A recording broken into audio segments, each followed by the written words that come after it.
We need it. Oxygen.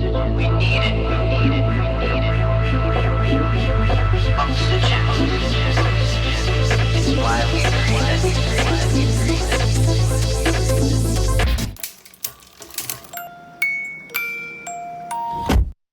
Hey everyone, welcome back to another episode of Small Biz Stories. And I'm excited today, as I am every week, to bring you our new guests.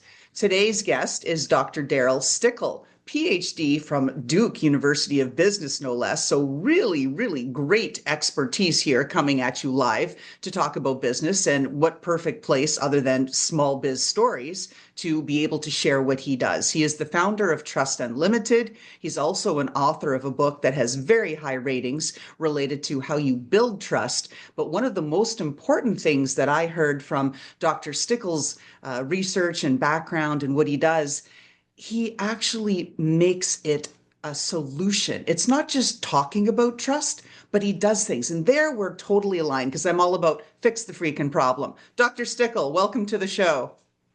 Thank you so much for having me. Please call me Darryl. Um, Right.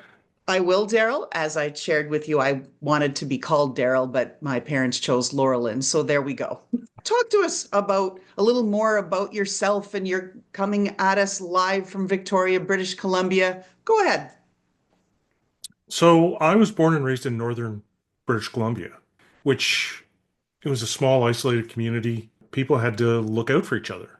There was a strong sense of community. We had to pull together. And I got the strong sense that if you could help people, you should. That formed a basis for my sort of approach to the world. Um, I had a series of traumatic incidents when I was growing up that gave me a sense of empathy. And I think a hard road can be a good teacher. And so from that, I developed insights about how to connect with folks. So I worked in with troubled teens, with families in crisis, with crisis lines, those kinds of things to further hone those skills. One day I was working with the federal government on native land claims in British Columbia, and they asked me, how do we convince a group of people we've shafted for over 100 years they should trust us?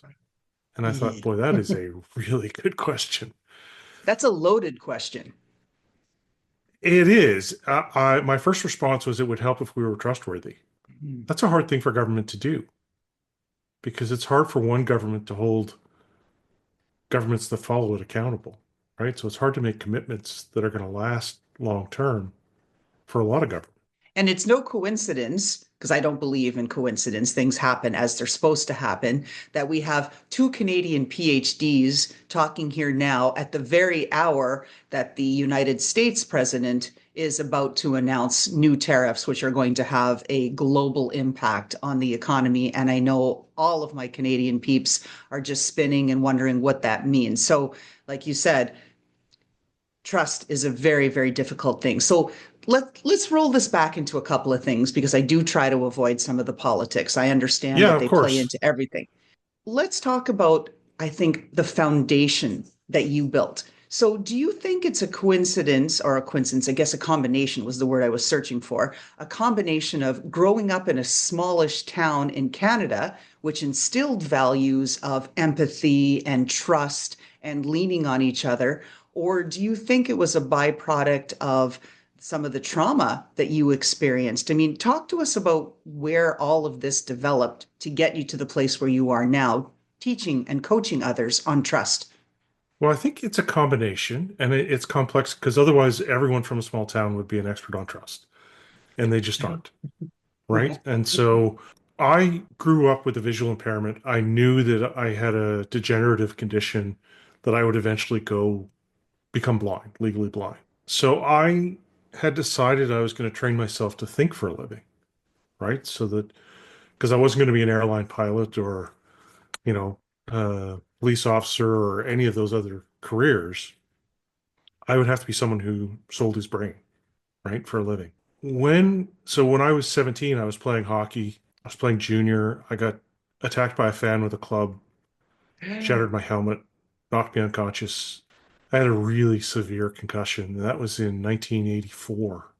Um, Jeez. all of a sudden, for this guy who's planning on thinking for a living, I had the attention span of a fruit fly, right? I couldn't concentrate. I slept all the time. And I felt like I had lost everything, right? And I was captain of my team, but I couldn't play.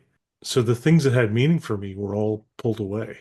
That experience taught me that sometimes things happen to us, but it really matters how we respond.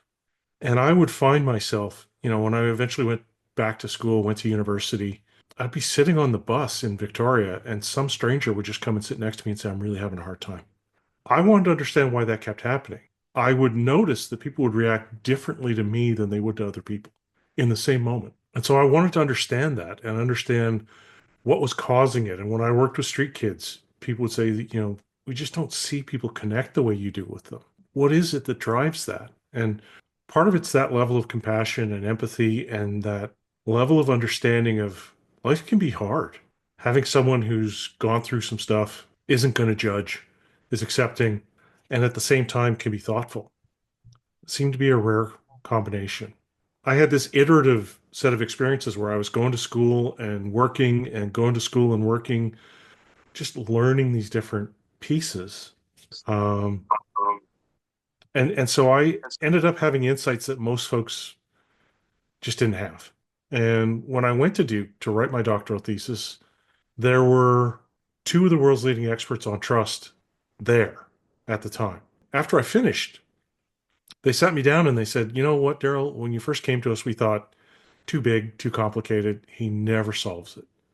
We'll give him 6 months. He'll come crawling back. He'll chisel off a little piece of it and it'll be his thesis. They said 6 months in, we couldn't help anymore. All we could do was sit and watch. And here we are a couple of years later. We think you've solved it. And so there was something about those collective experiences, my perspective, that gave me insight that wasn't common. I spent the last 20 years of my life applying that model, helping people better understand what trust is and how it works, and most importantly, how to build it, how to make better lives for themselves. So let's talk about how you've taken this foundation now and evolved it for application with small businesses, right? How trust building, it's crucial for innovation. How Yeah. leaders, you talked about government, but let's talk about business leaders, how they fail at building trust. All of this, talk about how everything you've learned and what you apply and coach others on is relevant to our small business audience who's listening now. Yeah. Let's think about your audience, our audience for this moment. And small businesses are pushed and pulled by the winds of fate, right? Yes. Giants sneeze and they catch cold. While egos are being flexed and tariffs are being imposed, and I'm not going to talk about all the political stuff, but it has profound implications for small businesses because the environment is so uncertain. I think that, as a leader, the more senior you become, the less direct control you have over outcomes, the more you rely and depend on those you lead to reach your goals and objectives. As a small business, one of the few things you control is the relationships you build with your customers, with your employees, with your investors. Main ability to build a safe harbor is your ability to build relationships with those around you that will drive success and make you more resilient. So we've seen research show us that from the one-on-one relationships to teams to organizations of any size, trust has a profoundly positive impact on bottom line performance. One of the things that tends to get in our way is this belief that we can't do anything about it, that it's either present or absent, that we don't have control over it, but we can be so intentional about it. And that's what I try to teach people is, there's things you can actually do to make a difference. Let's talk about the very provocative question that you ask through your book and then in your work and everything that you're doing and working with other business owners. How do you know if you're trusted? Are there key metrics? Are there ways that small business owners can say, I heard this podcast by Dr. Stickel of Trust Unlimited, and I'm thinking, I wonder, I think I'm trusted by my customers. I think I'm trusted by my staff, but do I really know? Talk to us about how we can tap into that and unpack it for us. That's a great question, Laureline, because one of the I like reasons we asking don't great have, questions. yeah, well, you're nailing it so far. One of the main reasons we don't have more trust is because 95% of people believe they're more trustworthy than average. Hmm. And that's not only statistically impossible, it's damaging because when something goes wrong between you and I, if I'm sitting there thinking, well, it's not me, you've got to pull up your socks, you've got to fix things, and you're thinking the same thing, how likely is it that things get better? They don't. Yeah. Zero. Donuts. So Tim Hortons. when, yes, Not Duncan. yes, exactly. So a lot of times what we try to talk people through is this self-awareness about, and I'll ask that question, who do you trust? I get these close, tight personal relationships like best friend, sibling, spouse, parents. Mhm. And the reality is we trust people all the time, right? When we go to a restaurant, when we get in a cab, when we get on an airplane, you go see a doctor, you don't know those people individually, but you trust them. And when I flip the question and say, who trusts you? I get this really long pause. And then people say, well, how would I know? And it's exactly the question you're asking, which trust is the willingness to be vulnerable when you can't completely predict how someone else is going to behave. If we want to know if someone trusts us, we ask ourselves, how could they make themselves vulnerable to me? And then do they? So if I'm a leader, do my people tell me the bad news first? Do they tell me what their real development needs are? Do they come to me and ask for help or admit that they don't know things? Do they push back against ideas that they don't think are going to work? Do they take chances? Or are they very cautious? These are all ways we can look to see, do people trust me? One of my friends was at one of my workshops, my friend Kevin Doyle. And I said to him, Kevin, do you trust me? And he said, yeah, of course, Darryl. I said, can I borrow your car?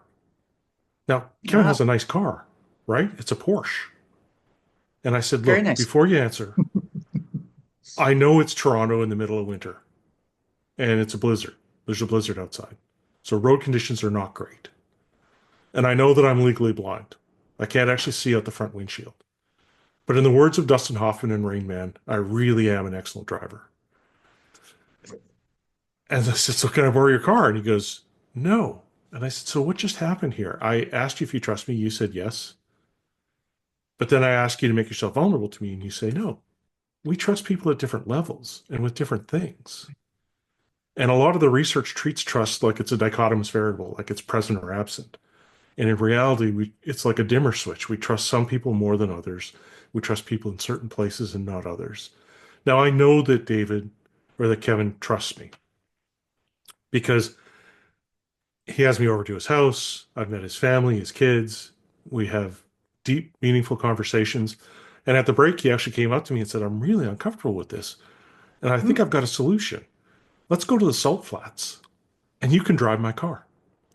He said, I'm more worried about you than the car. That's my source of vulnerability. Yeah, he's a sweetheart. We don't always know who we trust until we reach a spot where we go, oh, not there. So we've got this lack of self-awareness, and we don't always know who trusts us or how much or in which settings until they display it. So asking people isn't really the best way to go, right? Because they don't really know. And so we need to observe behavior. We need to see them engaged in collaborative behavior. We need to see them asking for help. We need to see them admitting that they've made a mistake. Those kinds of things to know that they trust us. Is it a matter of we take trust for granted? Maybe I'm oversimplifying things, recognize that, right? This is part of the interesting part of the Sure. conversation that we just all come to the table and sort of trust is expected and we expect it to be bilateral. And then it's, we think that it is until we learn that it's not. And it's only at Right. that moment, right, where we've hit that threshold where we've realized we've asked for too much or that what we've asked for we don't think is that much, but we're getting pushback on it. And we're like, wait a minute, I thought you trusted me, that it raises the Yeah. flag that says, now I actually need to think about trust as a dynamic in our relationship. Is that kind of what happens? Yeah. Like I think of trust as sort of a living thing. It gets, stronger and weaker over time, and it can ebb and flow in our relationships. A lot of times, you're right. We just take it for granted. We just assume. And we don't really take a lot of time to think about the other person. So for me, trust is a combination of uncertainty and vulnerability. And I think of it as sort of two bar graphs. So uncertainty times vulnerability gives us a level of perceived risk. And we each have a threshold of risk that we can tolerate. If we're beneath that threshold, then we trust. If we're beyond it, we don't. So in early relationships, uncertainty is really high, means we can only tolerate a small range of vulnerability. And as that relationship gets deeper, our perception of the uncertainty declines, and the range of vulnerability we can tolerate starts to grow. In our deepest relationships, we have this tiny sliver of uncertainty and this huge range of vulnerability we can tolerate and still fit beneath that threshold. But things come along and cause us to become more uncertain over time until we've addressed them. And if we're looking at what's going on in the world right now, we're seeing massive fluctuations in uncertainty. Mhm. Trust levels are the lowest we've ever seen. And it's because uncertainty is so high. We have a hard time minimizing our own level of vulnerability. Like if we're at work, you've got employees that are working for you, they have to pay their bills. Part of their sense of self is embedded in the work that they do. They have relationships with other people at work and with clients, and they've got things going on in the other parts of their lives, maybe families, kids, those kinds of things that they're responsible for. So their vulnerability is pretty stable, but the uncertainty is bouncing all over the place. And when we ask them to trust us, we're asking them to be just a little bit more vulnerable. And sometimes that's a really hard ask. If we flip it around in that equation and look at it where now I'm thinking of like from a personal example, but then ready to apply it to business. So where those of us that have had relationships where we had deep, deep knowledge, like intimate Yeah. relationships. I'm talking about even in my case, an ex-husband and my Hmm. entire family that violated my trust. So that puts me in a different place with respect to, I'm extra nudgy about who I trust at all. I've Yeah. had multiple opportunities where I've tried to engage with potential business partners. And at the end of it, I'm exhausted, depleted, and fully exploited. So you get the brain pick and then they move on, like, oh, we're going to go do that. Those are some great ideas, Laurelyn. And then they go off on their own. So, Right. how do you advise small business owners today in this era of really unprecedented uncertainty, how to Yeah. move forward with respect to trust? I used to get in arguments with my kids, right? They would have a tantrum about something, and the thought would occur to me, one of us is going to have to be the adult. And Was it always you? not always. I Yeah. have to say, often they would be like, okay, Dad, sorry about what just happened. My bad. Part of the challenge for us is figuring out how to initiate a trust cycle. I have a podcast called The Imperfect Cafe. We talk about leading with imperfections. So sometimes it requires us to go first and be a little bit vulnerable first. And that doesn't mean opening the kimono and telling everyone all your pain because that'll scare them off and they will feel like they can't reciprocate, right? Imagine You you and can't I hold it. were, yeah, you and I were out for dinner and I said, well, how do you feel about more kids? I'm up for getting married. I know we've known each other for 15 minutes, but next week's open for me, right? Those Right. kinds those kinds of things scare people, right? And they feel not only like, hey, I don't want that weight, but I can't reciprocate at that level yet. But small things like I'm struggling to figure out how to motivate my employees, how to get them engaged. And there's a Gallup poll out that says that 80% or 70% of employees are disengaged at work. How do I Mhm. motivate people? Right? So acknowledging you don't have all the answers. I know that if my employees are motivated and happy, that their exchanges or engagement with their clients is going to be better. How do I get them to have the same feeling of ownership for this organization that I do? Bingo. Right? So asking those kinds of questions and talking with your clients saying, look, the world's a scary place. And when the world starts to break down, when larger scale communities start to break down, we have to be more focused on immediate community. and I've got a small business that serves this local community. How do I get the word out? How do I serve your needs better? How do I become a better option for you so that you choose me instead of some chain or some international organization for the needs that you have? And how do I get you to tell me what those needs are? Right? So starting off with that small bit of vulnerability that initiates a norm of response of reciprocity, where people say, okay, you've been a bit open with me, I'm going to be a bit open with you. I think one of the most powerful levers is I think of this as 10 levers we can use to build trust. One of them is benevolence, having someone's best interest at heart. Understanding as a small business that you need to focus on the best interests of your customers and you need to focus on the best interests of your employees because that's the way to achieve success for yourself. That finding the overlap between your best interests, articulating that, and then showing them that you've got their back in the most powerful, positive way you can, a way that's transparent, starts to build positive relationships, starts to build trust. What else can small business owners do today? And I'm especially interested because I speak to a lot of business owners through this podcast and through my consulting practice and business and whatnot. People know, small business owners know that they need to do something different. They Right. might be having a challenge with revenue growth or with employee retention or insert whatever the business challenge is. And they go online and there's a lot of snake oil, right, being sold out there. Hey, do this, do that. Watch Yeah. my webinar for 58 minutes. And then at minute 59, I'm going to show you if you click right here, you'll get the magic solution, right? So there's a lot of need, but distrust. How can you guide people to navigate, like give them some tools to better sniff out where that sounds a little snake oily, like that's not so trustworthy, or that's not really a Right. potentially good person. How would you advise your clients to sniff that So out? if they just send me their credit card number, I could no. Brilliant, brilliant, Yeah. brilliant. No, I have a lot of stuff on my website that's free at trustunlimited.com. And we talk about how we create deeper relationships because my passion is about getting the signal through the noise, Mm, raising awareness. I talk to senior academics and they go, good Lord, you are decades ahead of the field.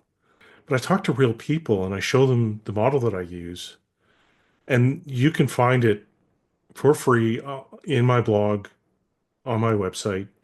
Um, and I'm talking about it here. When you start to actually become intentional about building stronger relationships, it means that you generate more referrals. It means that you increase employee engagement. It means that you have people going above and beyond. And a lot of times, what we in business talk about is organizational citizenship behaviors. You want to create an environment where people feel like they want to go above and beyond, not just for the company, but for the clients. Right now, it feels, particularly for younger members of the workforce, like the social contract has been broken, like they're not being treated fairly by large organizations. We hear a lot of billionaires saying, you all need to just work harder so I can make more money. Um, right. and so, how do we engage that workforce to feel like they're benefiting from their experience? And partly that means I start teaching them things that are beneficial to them, that are an investment in them early. I show that I have care and concern for their career, their development, their growth. I appeal to their better nature and show them mine. A lot of the literature focuses on sort of three levers, and those are benevolence, which is having someone's best interest at heart, integrity, which is do I follow through on my values? Like, do my actions line up with the words I'm saying? And do I follow through on my promises? Ability. Do I have the competence to do what I say I'm going to do? And a lot of times we make assumptions and we forget that it doesn't matter if I think I'm doing those things. It matters if you think I'm doing those things. Mhm. Right. And so my aspiration is to be one of the best podcast guests you've ever had. but I You've can't been do great that so without far. asking. Well, thank you. And so what would be awesome is if you could tell me what the pieces are that are missing, anything I could do to even heighten that. And wow, would it be cool if we could ask your listeners what would make it so that Darryl was the best guest I ever heard? Because they're the ones who help us define what excellence actually is. I don't get to do that on my own. What I try to do when I give talks like this is not only talk about the model and the impacts, but I'll give specific tips. So if your listeners would like to show someone, try to pull the benevolence lever to show someone they have their best interest at heart, here's the conversation they can have. They can start off by saying, I heard this guy Darryl, he was talking about trust. And he said benevolence really matters. That's just a big fancy word that means having someone's back, having their best interest at heart. And I think I do that, but it doesn't always seem to land that way. Have you ever experienced that? And the other person, 99% of the time, will say, yes, I have. And then you get curious about that. Well, what did you try? How did it work out? And here's some of the things that I tried in the past that really landed flat. And then you narrow the funnel and you say, has someone ever really had your back? What did they do? How did it feel? Now I'm getting hints, right? And I'm priming you for the rest of the conversation. You're starting to think about someone who really looked out for you. You talked about some people taking advantage and betraying your trust, but I bet if I asked, there'd be some stories you have about people who really looked out for you.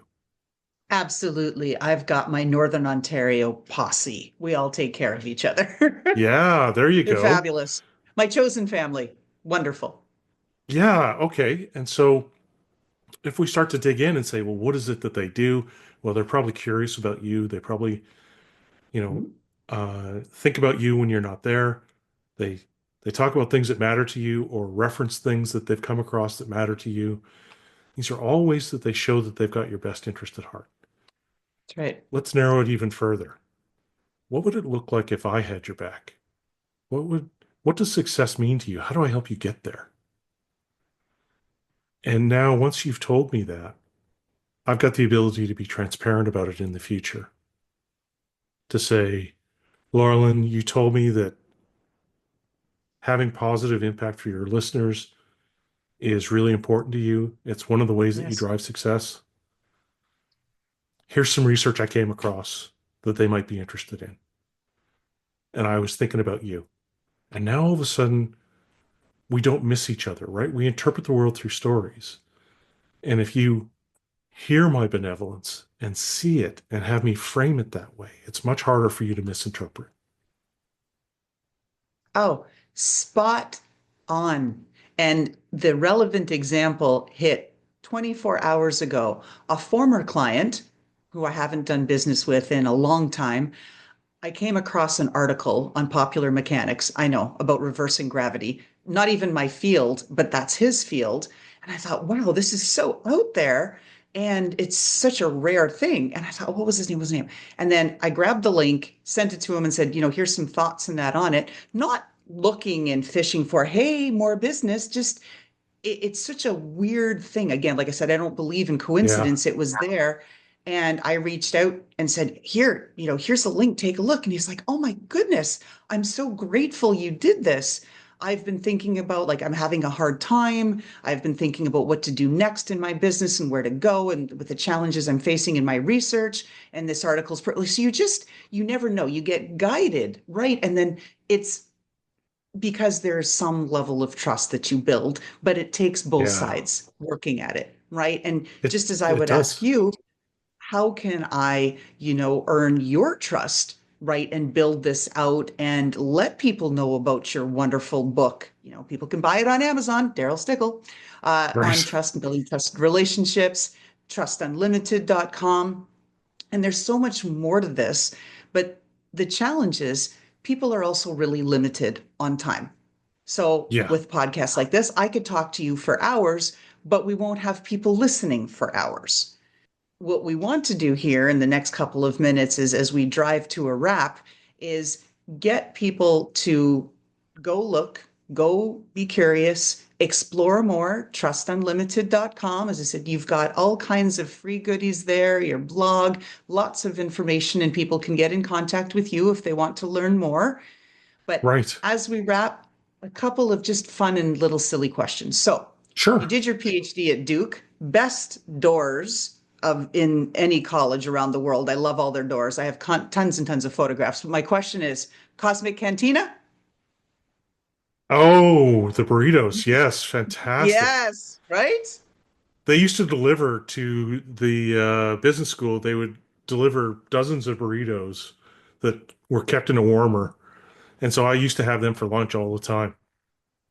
I love that place. They had like burritos bigger than your head. I was always terrified to go on the deck though, which they finally just rebuilt because I thought this is so unsafe. And last question as we wrap up the podcast. This is my signature question. Now, if we looked into your shoes, right, in your closet and looked at the shoes you have, describe the pair of shoes that personifies who you are. Best represents your personality, your values. Mm. Describe that footwear to us. What are we looking at, Darryl? Something that's really comfortable, because that's my first priority, and Mhm. flexible. I have a pair of brown walking shoes that can that I can move faster in if I need to. They're extremely comfortable. They're not overly dressy, but that's me. I'm a kind of humble, down to earth guy and apply the model everywhere, right? And so I help people talk about small business or about family or about, right now we're doing some work on mental health and helping young men Right. figure out how to be more resilient. Um, but at the same time, we've worked with finance, heavy industry, government, nonprofit. We, so I'm a little bit everywhere because trust is a problem that presents itself all Yeah. over the place. That's right. Personally and professionally. Parting thoughts. You got about 30 seconds. What would you like to tell our audience? I like to say that trust is one of the primary drivers of your success. You can be intentional about it. There are things you can do about it. Start looking at the website. It's free, low barriers to entry. Reach out if you want to Darryl at trustunlimited.com. And I'm just hopeful that I'm helpful. I think you've been enormously helpful. And even just some of the keywords and things, I sign off in my signature, be intentional, because that's what you have to be. You have to be deliberate about the things that you do. And if you're Yeah. not, so with that, Dr. Stickel, thank you so much for being on our show today. We are really grateful that you took time coming in from Victoria, British Columbia, to talk to us about how you build trust, which levers that you pull, and different ways that you can go about exploring how to build a more trustworthy relationship with your employees, with your business partners, and even at the level of personal level. So thank you so much. Thanks for having me, and I wish everyone the best. And how about that fantastic intro by Touch Circle?